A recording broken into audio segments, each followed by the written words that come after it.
Hello, कैसे हैं आप सब। मैं आपका मेंटर और आप देख रहे हैं लर्निंग विदाउट रूल्स का एक नया और फ्रेश सेशन। आज यहाँ पर बारी है मिरर ऑफ कॉमनर की, और चूंकि पिछले दिन नरेशन का चौथा पोर्शन खत्म हो गया और टोटल मिरर ऑफ कॉमनर से मैंने 7 चैप्टर कंप्लीट कर दिए हैं। आज यहाँ पर 8वें चैप्टर के तौर पर हम वर्ब्स के पहले पोर्शन यानी 13 सवाल लेकर के उपस्थित हुए हैं। सेशन को शुरू करेंगे उससे पहले जो लोग इस चैनल पर नए हैं और वैसे पुराने लोग जिन्होंने अब तक चैनल को सब्सक्राइब नहीं किया है तो प्लीज सब्सक्राइब कर लीजिए। बेल आइकन प्रेस करके नोटिफिकेशन को ऑल पर रखिएगा ताकि यहाँ से जो वीडियो अपलोड हो उसकी सूचना आपको समय से मिले और कोई भी सेशन मिस ना हो। लाइक और शेयर जरूर कीजिएगा। वीडियो में कोई त्रुटि रह जाए, कुछ समझना मुश्किल हो और कमेंट में कुछ कहना चाहते हैं तो बिल्कुल कमेंट में लिखने से झिझकिएगा नहीं। चलिए सेशन की शुरुआत करते हैं।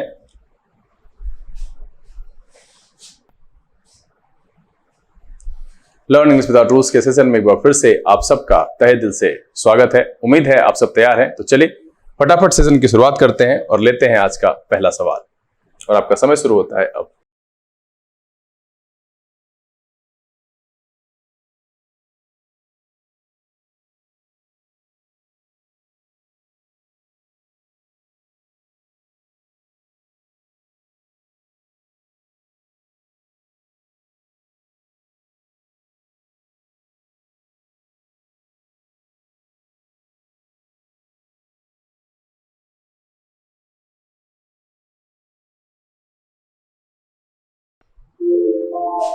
चलिए समय समाप्त हो चुका है और बहुत ही आसान सवाल है और मुझे लगता है कि आपने इसका आंसर कर लिया होगा। देखिए क्या कह रहा है, यू मस्ट नॉट हेल्ड, और आपको पता है कि ये होल्ड का पास्ट फॉर्म है और ये रहा मॉडल वर्ब। आपको पता है कि वर्ब के पढ़ाने के दौरान मैंने इस चैनल पर भी टाइम एंड टेंस के एपिसोड में वर्ब्स पर काफी विस्तार से चर्चा की है। अगर आपने नहीं देखा है तो आप वहां पर जाकर के देख लीजिए। और वैसे भी ये इतना बेसिक इंफॉर्मेशन है कि आप जानते होंगे कि मॉडल के साथ हमेशा एक्शन वर्ड का ओरिजिनल फॉर्म इस्तेमाल किया जाता है, यानी can play, may play, will play, इस तरीके से हम इस्तेमाल करते हैं। तो यहाँ पर जो है हेल्ड का प्रयोग नहीं होना चाहिए, होल्ड का प्रयोग होना चाहिए। और इसलिए इस सवाल का जवाब क्या हो जाएगा? इस सवाल का जवाब हो जाएगा बी। बहुत ही आसान है। वर्ब में वही सारे नॉर्म्स जो हमने पढ़े हैं वो यहाँ पर अलग से वर्ब्स के तौर पर देखा जा रहा है, इसलिए चैप्टर का नाम वर्ब्स है। हमने टाइम एंड टेंस में पढ़ा, वॉइस में भी इसकी चर्चा की है, कई जगहों पर इसकी चर्चा हुई है और आप इसके साथ फैमिलियर हैं तो बिल्कुल आप इसको बना सकते हैं। चलिए फटाफट लेते हैं अगला सवाल और आपका समय शुरू होता है अब।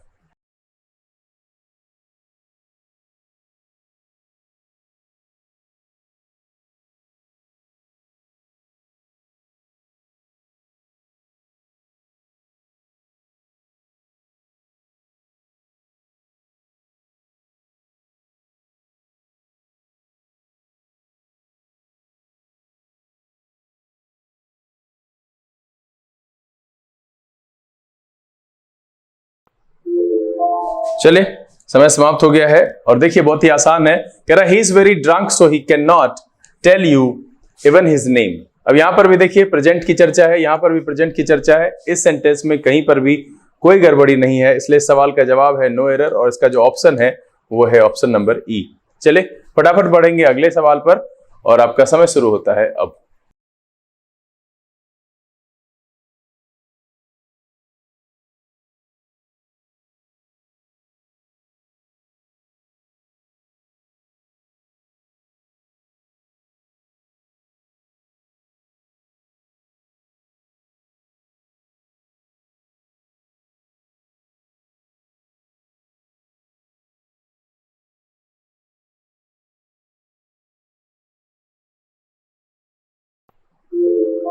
चलिए समय समाप्त हो चुका है। देखिए कह रहा है the problems that our country has and will face. अब देखिए इस तरीके से हम नहीं लिख सकते। यहां एक हेल्पिंग वर्ब है जिसके साथ हम वर्ब का तीसरा फॉर्म यूज करते हैं और विल के साथ यहां पर ओरिजिनल फॉर्म इस्तेमाल होता है। अब इस तरीके से देखिए हम दो वर्ब को जोड़ जरूर सकते हैं, ठीक है, हैज प्लेड एंड वॉन लिख सकते हैं, लेकिन ऐसा नहीं लिख सकते हैं कि हैज एंड विल प्ले। इस तरीके से गड़बड़ हो जाएगा। तो यहां पर जो फेस है तो यहां हैज के साथ भी फेस्ड होना चाहिए। क्या हो जाएगा कि the problems that our country has faced and will face are the outcome of the selfishness of our so called saviours. तो यहां पर जो गड़बड़ी है वो बी में है, इसलिए इस सवाल का जवाब क्या हो जाएगा? इस सवाल का जवाब हो जाएगा बी। देखिए मैंने क्या कहा कि हर वर्ब, हर हेल्पिंग वर्ब के बाद जो है एक अलग अपना अपना फॉर्म लगता है। जैसे इजारे में इस्तेमाल करते हैं तो उसके साथ हम वर्ब का चौथा फॉर्म लगाते हैं, हैज हैव यूज करते हैं, उसके साथ हम तीसरा फॉर्म लगाते हैं, विल के साथ हम एक्शन वर्ड का ओरिजिनल फॉर्म लगाते हैं, एक्शन वर्ड लगाते हैं। तो सिंपल सी बात समझिए यहां पर कि अगर हम इस तरीके से लिखते हैं कि हैज एंड विल फेस, तो ये सेंटेंस का सेंस नहीं देगा, इसलिए हैज के साथ अलग तीसरा फॉर्म लगाएंगे और विल के साथ ओरिजिनल फॉर्म लगेगा, तब जाकर के ये सेंटेंस कंप्लीट होगा और मीनिंग देगा। चलिए अगला सवाल लेते हैं और आपका समय शुरू होता है अब।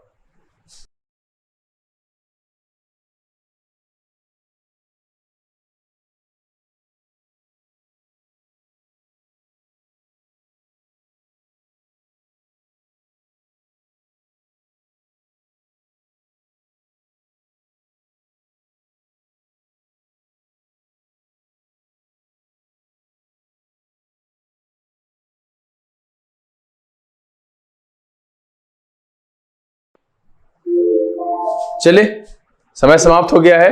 अब यहां पर क्या कह रहा है कि never before the students of India have so much worry as today when the problems of tough competition are dominant.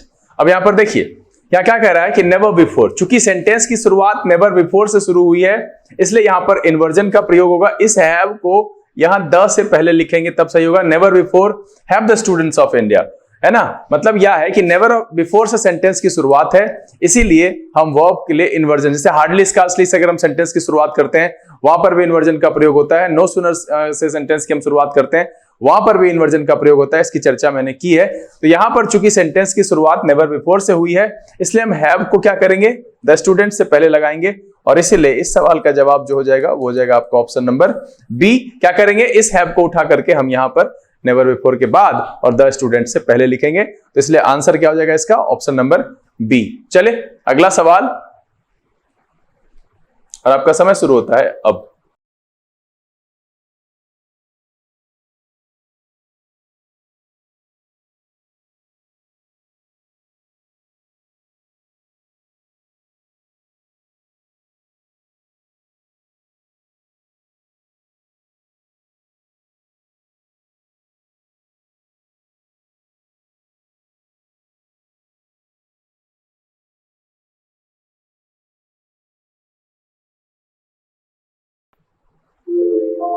चलिए समय समाप्त हो चुका है।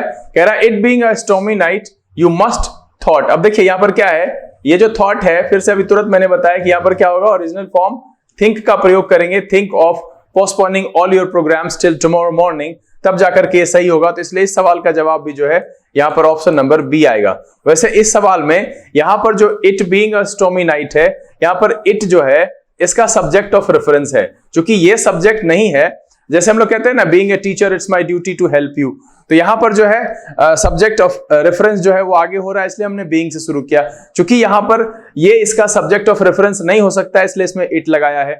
ये कॉन्सेप्ट आपको क्लास में सर ने पढ़ाया होगा और मैंने, जो मेरे बच्चे पढ़ रहे हैं, मैंने उसको अभी फिलहाल हमको लगता है 1-2 दिन पहले ही इस बात की चर्चा की है कि सब्जेक्ट ऑफ रेफरेंस अगर नहीं होता है तो हम वहां पर जब reference of subject of reference होता है तो सेकंड सब्जेक्ट रखते हैं या बीइंग से शुरू करते हैं, नहीं होता है तो इधर हम सब्जेक्ट के तौर पर, अगर उपलब्ध नहीं है तो इट को रखेंगे और अगर है तो वहां पर वो रहने देते हैं। तो यहां सीधा सा है कि खैर इस सवाल में उसकी चर्चा नहीं है, लेकिन यहां पर मस्ट के साथ क्या है, थिंक होना चाहिए, थॉट का प्रयोग गलत है। चलिए अगला सवाल और आपका समय शुरू होता है अब।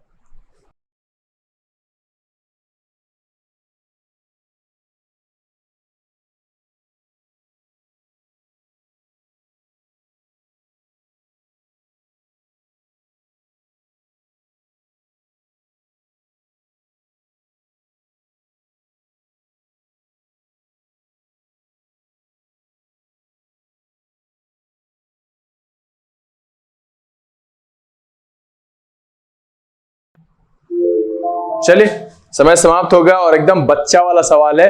अगर ये किसी का गलत हुआ है ना तो फिर आपको सोचने की जरूरत है। कह रहा देखिए डू यू डाउटेड, अब यहां पर क्या होना चाहिए, जब डू लगाया तो यहां पर क्या होना चाहिए, डाउट। डाउटेड नहीं होगा, हम डिड लगाते हैं, ओरिजिनल फॉर्म डज लगाते हैं। डज ही प्लेज नहीं होता है, डज ही प्ले होता है। डिड ही प्लेड नहीं होता है, डिड ही प्ले होता है। यहां पर क्या हो जाएगा, डाउट, और इसलिए सवाल का जवाब क्या है, ऑप्शन नंबर ए। यहां पर ज्यादा कुछ समझाने और बोलने की जरूरत ही नहीं है, डू से सेंटेंस शुरू हुआ है, यहां पर होना चाहिए डाउट। चलिए अगला सवाल और आपका समय शुरू होता है अब।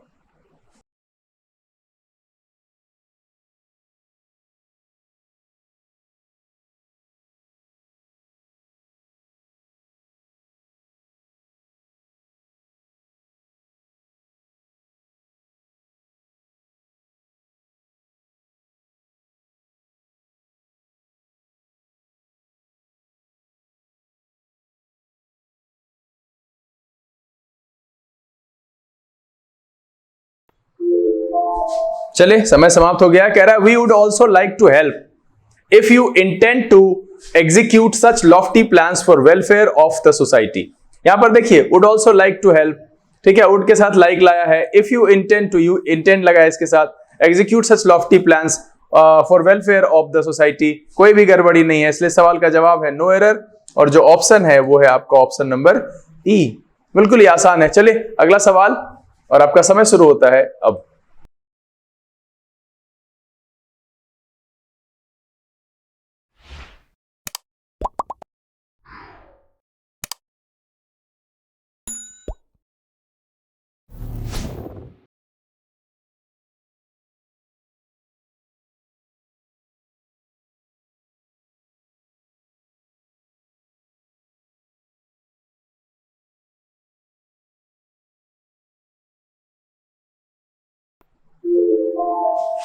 चले समय समाप्त हो गया। कह रहा the unreasonable behaviour of his daughter was thoroughly upset mister Gupta. यहां पर देखिए वॉज नहीं होगा, थोरोली अपसेट मिस्टर गुप्ता, है ना। कहते हैं his behaviour upset me, simple सा हिज बिहेवियर अपसेट मी, तो सिंपल यहां पर क्या है, the unreasonable behaviour of his daughter thoroughly upset mister Gupta. यहां वॉज का प्रयोग होना अनावश्यक है, ये नहीं होगा और इसलिए गड़बड़ है, और उसको हटा देंगे तो सही हो जाएगा। सवाल का जवाब क्या हो जाएगा, सी। सिंपल है। हम ऑल्सो हमेशा बोलते हैं कि हिज बिहेवियर, अगर हम बोलते हैं his behaviour upset me, simple सी बात है, यहां वॉज क्यों लगाएंगे, तो सीधा सा है कि the unreasonable behaviour of his daughter thoroughly upset mister Gupta, और यहां पर इसका आंसर क्या हो जाएगा, सी।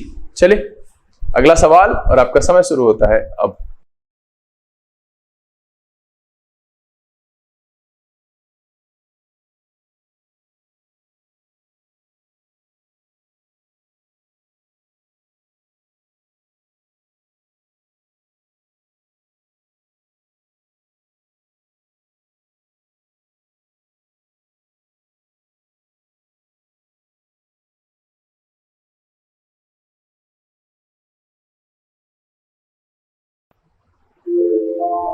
चलिए समय समाप्त हुआ। कह रहा है Ranjan avoided by all the rules which were explained to him before the program. Ranjan abided by all the rules which were explained to him before the program. यहां पर देखिए ये ऑब्जेक्ट को शुरू किया है, पैसिव के फॉर्म में लिखा है, Ranjan avoided by all the rules, कहीं भी कोई गड़बड़ी नहीं है यहां पर, इसलिए इस सवाल का जवाब है नो एरर, और इसका जो ऑप्शन है वो है ई। अब देखिए इन सब में मैं ऐसे फटाफट बना दे रहा हूं कि इसमें कोई भी गड़बड़ी नहीं है, क्योंकि आपने, अगर आपको दिक्कत हो रहा है तो बेसिक आपने नहीं बनाया है। यहाँ यहीं पर इसी प्लेलिस्ट में टाइम एंड टेंस का है, वॉइस का है, नरेशन का है, बहुत सारे बेसिक हैं। साथ में अगर आपने नहीं पढ़ा है, प्लेलिस्ट में सारे बेसिक चैप्टर्स पढ़ाए हुए हैं, पूरे डिटेल, बिगनिंग से लेकर के एडवांस लेवल तक, एकदम सुपर बिगनर्स वाले लेवल से शुरू करते हुए एडवांस लेवल तक पढ़ाया हुआ है। जाइए देखिए, वोकैबुलरी करना है, द हिंदू वाला जो एडिटोरियल वोकैबुलरी है वो आता है, इडियम्स एंड फ्रेजेस है, OWS आता है। सर चैनल पर वीडियोस की भरमार है, अगर आप पढ़ना चाहते हैं तो किसी दूसरे चैनल तक आपको जाने की जरूरत नहीं पड़ेगी, आप इतना कर लो, मुझे लगता है कि ये काफी होगा आपके लिए। तो यहां पर क्या है कि कोई भी गड़बड़ी नहीं है, Ranjan avoided by all the rules which were explained to him before the programme, यहां कोई भी गड़बड़ी नहीं है। चलिए लेते हैं अगला सवाल, और आपका समय शुरू होता है अब।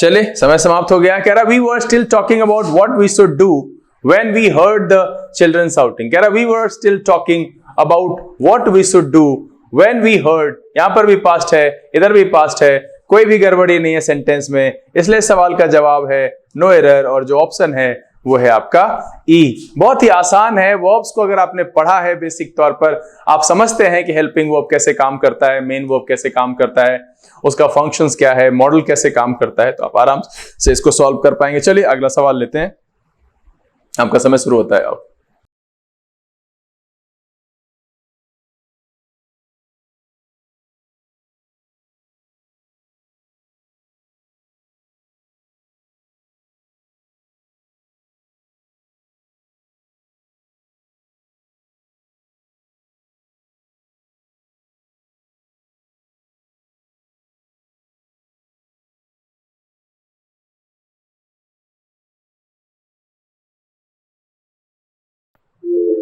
चले, समय समाप्त हो गया है।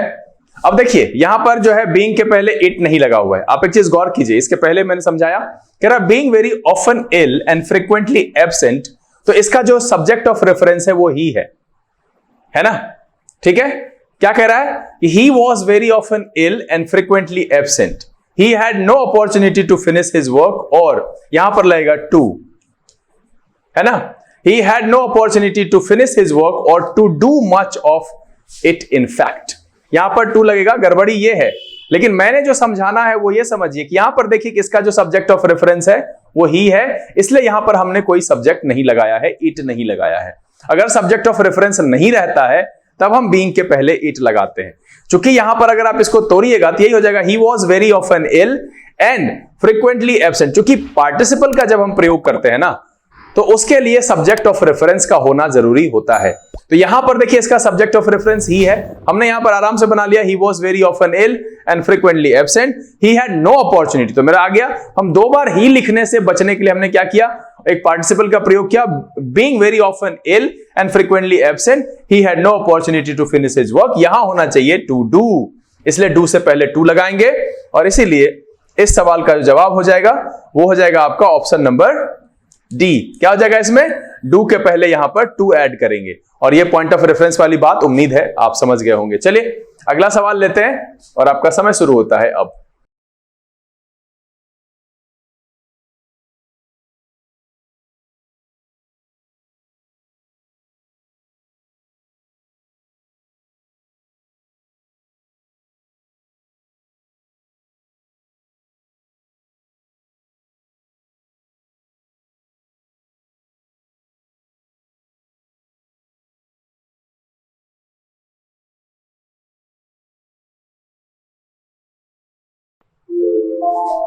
चलिए समय समाप्त हो गया।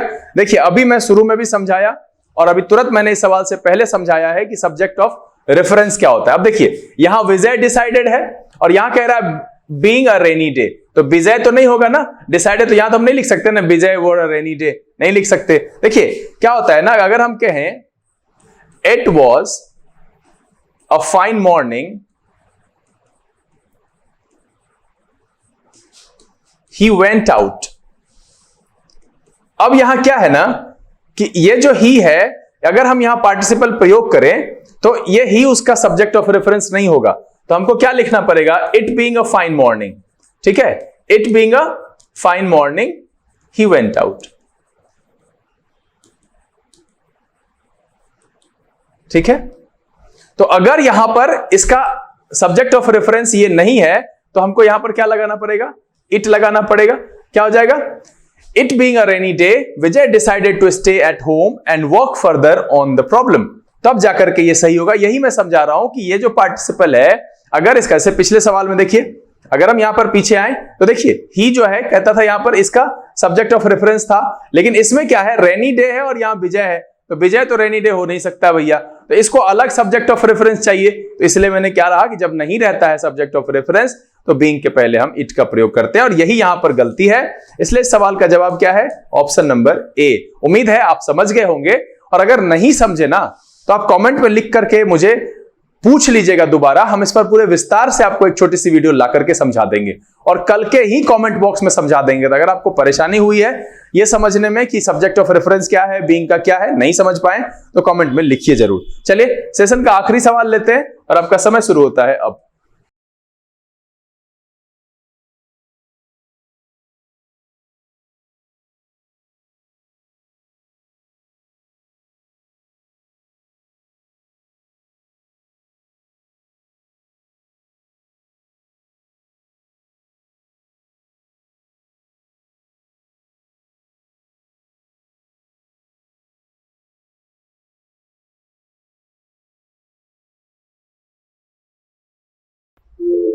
चलिए समय समाप्त हुआ है। बहुत ही आसान सवाल है, कह रहा है school offers many opportunities of meeting.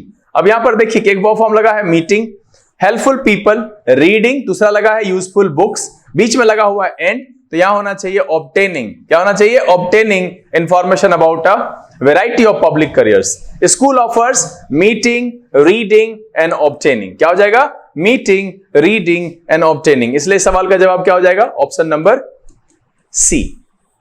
चलिए, उम्मीद है कि आप सब ने इस सेशन में अच्छे अंक प्राप्त किए होंगे। चूंकि ये वर्ब से रिलेटेड सवाल है तो कहीं ना कहीं सब्जेक्ट वर्ब एग्रीमेंट में, टाइम एंड टेंस में, वॉइस में इस तरह की चर्चा हुई है। अगर आप स्पेशली जो है इज आर एम को पढ़ा है, हैज हैव के यूज समझते हैं, कब हम पार्टिसिपल यूज करते हैं, कब हम जिरंड यूज करते हैं, इन्वर्जन कब इस्तेमाल होता है, और इन सब चीजों की चर्चा मैंने की है अपने क्लासरूम में। और अगर आपने पढ़ा है तो वहां पर भी चर्चा की गई होगी। तो उम्मीद तो यह है कि आप सब ने इसको अच्छे से बनाया होगा और बीइंग वाले को जो सब्जेक्ट ऑफ रेफरेंस है उसकी बात को भी समझ गए होंगे और अच्छे अंक प्राप्त किए होंगे। सबसे पहले तो आप अपने द्वारा प्राप्त किए गए अंक को कमेंट बॉक्स में लिखिए। अगर कोई सवाल रह गया है, विशेष करके मैंने कहा है कि बीइंग और सब्जेक्ट ऑफ रेफरेंस की बात कह रहे हैं, तो अगर आपको परेशानी है तो कमेंट में आप लिख करके मुझे पूछ लीजिएगा। उम्मीद तो यह है कि ये वीडियो पसंद आया होगा, तो लाइक करना भूलिएगा नहीं। लाइक जरूर कीजिएगा। अब तक अगर चैनल को सब्सक्राइब नहीं किया है तो प्लीज सब्सक्राइब कर लीजिए, बेल आइकन प्रेस करके नोटिफिकेशन को ऑल पर रखिएगा। समय यहां से विदा लेने का, बहुत जल्द इस तरह के एपिसोड के साथ फिर आपके सामने उपस्थित होंगे। तब तक के लिए घर में रहिए, अपना और अपने परिवारजनों का ख्याल रखिए, खुश रहिए, मस्त रहिए, लेकिन पढ़ते लिखते जरूर रहिएगा। लर्निंग विदाउट रूल्स के सेशन से दिस इज बी किसिंग signing off. Keep reading, keep practising. Thank you, God bless you.